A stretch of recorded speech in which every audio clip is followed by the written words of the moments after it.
Sodoma e Gomorra. Os homens levantaram-se e partiram em direção de Sodoma, e Abraão os ia acompanhando. O Senhor disse então: Acaso poderei ocultar a Abraão o que vou fazer? Pois que Abraão deve tornar-se uma nação grande e poderosa, e todos os povos da terra serão benditos nele. Eu o escolhi para que ele ordene aos seus filhos e à sua casa depois dele, que guardem os caminhos do Senhor, praticando a justiça e a retidão, para que o Senhor cumpra em seu favor as promessas que lhe fez.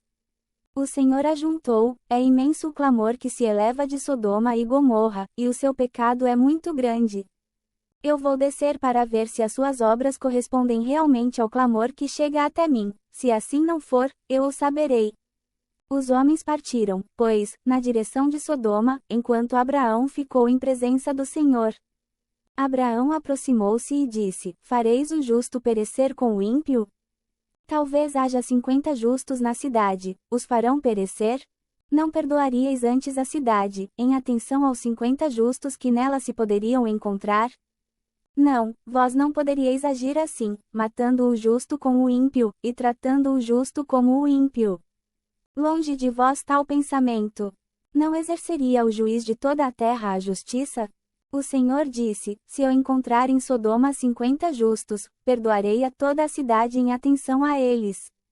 Abraão continuou: Não leveis a mal, se ainda ouso falar ao meu Senhor, embora seja eu pó e cinza. Se, porventura, faltarem 5 aos 50 justos, fareis perecer toda a cidade por causa desses 5? Não a destruirei, respondeu o Senhor, se nela eu encontrar 45 justos. Abraão insistiu ainda e disse: Talvez só haja aí 40. Não destruirei a cidade por causa desses 40. Abraão disse de novo: Rogo-vos, Senhor, que não vos irriteis se eu insisto ainda. Talvez só se encontrem 30. Disse o Senhor: Se eu encontrar 30, não o farei. Abraão continuou: Desculpai, se ouso ainda falar ao Senhor, pode ser que só se encontre 20. Em atenção aos 20, não a destruirei. Abraão replicou: Que o Senhor não se irrite se falo ainda uma última vez. Que será, se lá forem achados 10? E Deus respondeu: Não a destruirei por causa desses 10. E o Senhor retirou-se, depois de ter falado com Abraão, e este voltou para sua casa. Pela tarde chegaram os 2 anjos a Sodoma. Ló, que estava assentado à porta da cidade, ao vê-los, levantou-se e foi-lhes ao encontro e prostrou-se com o rosto por terra. Disse-lhes ele: Meus senhores, vinde, peço-vos, para a casa de vosso servo, e passai nela a noite, lavareis os pés, e amanhã cedo continuareis vosso caminho. Responderam eles: Não, passaremos a noite na praça. Mas Ló insistiu tanto com eles que concordaram e entraram em sua casa. Ló preparou-lhes um banquete, mandou cozer pães sem fermento e eles comeram. Mas, antes que se tivessem deitado, eis que os homens da cidade, os homens de Sodoma, se agruparam em torno da casa, desde os jovens até os velhos, toda a população. E chamaram Ló e disseram-lhe: Onde estão os homens que entraram esta noite em tua casa? Conduzem-os a nós para que os conheçamos. Saiu Ló a ter com eles no limiar da casa, fechou a porta atrás de si. E disse-lhes: Suplico-vos, meus irmãos, não cometais este crime. Ouvi, tenho 2 filhas que são ainda virgens, eu vô-las trarei, e fazei delas o que quiserdes. Mas não façais nada a estes homens, porque se acolheram à sombra de meu teto. Eles responderam: Retira-te daí, e acrescentaram: Eis um indivíduo que não passa de um estrangeiro no meio de nós e se arvora em juiz. Pois bem, verás como te havemos de tratar pior do que a eles. E, empurrando Ló com violência, avançaram para quebrar a porta. Mas os 2 estenderam a mão e, tomando Ló para dentro de casa, fecharam de novo a porta. E feriram de cegueira os homens que estavam fora, jovens e velhos, que se esforçavam em vão por reencontrar a porta. Os 2 homens disseram a Ló: Tens ainda aqui alguns dos teus genros, ou filhos, ou filhas, todos os que são teus parentes na cidade, faze-os sair deste lugar.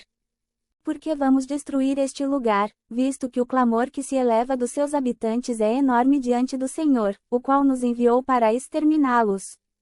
Saiu Ló, pois, para falar a seus genros, que tinham desposado suas filhas. Levantai-vos, disse-lhes, sai daqui, porque o Senhor vai destruir a cidade.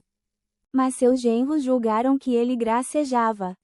Ao amanhecer, os anjos estavam com Ló, dizendo: Levanta-te, toma tua mulher e tuas 2 filhas que estão em tua casa, para que não pereças também no castigo da cidade. E, como ele demorasse, aqueles homens tomaram pela mão a ele, a sua mulher e as suas 2 filhas, porque o Senhor queria salvá-los, e o levaram para fora da cidade. Quando já estavam fora, um dos anjos disse-lhe: Salva-te, se queres conservar a tua vida. Não olhes para trás, e não te detenhas em parte alguma da planície, mas foge para a montanha, senão perecerás. Ló disse-lhes: não, Senhor. Já que vosso servo encontrou graça diante de vós, e usastes comigo de grande bondade, conservando-me a vida, vede, eu não posso me salvar na montanha, porque o flagelo me atingiria antes, e eu morreria. Eis uma cidade bem perto onde posso abrigar-me. É uma cidade pequena e eu poderei refugiar-me nela. Permite que o faça, ela é pequena, e terei a vida salva. Ele disse-lhe: Concedo-te ainda esta graça, não destruirei a cidade a favor da qual me pedes. Apressa-te e refugia-te lá, porque nada posso fazer antes que lá tenhas chegado. Por isso, puseram àquela cidade o nome de Segor. O sol levantava-se sobre a terra quando Ló entrou em Segor. O Senhor fez então cair sobre Sodoma e Gomorra uma chuva de enxofre e de fogo, vinda do Senhor, do céu. E destruiu essas cidades e toda a planície, assim como todos os habitantes das cidades e a vegetação do solo. A mulher de Ló, tendo olhado para trás, transformou-se numa estátua de sal.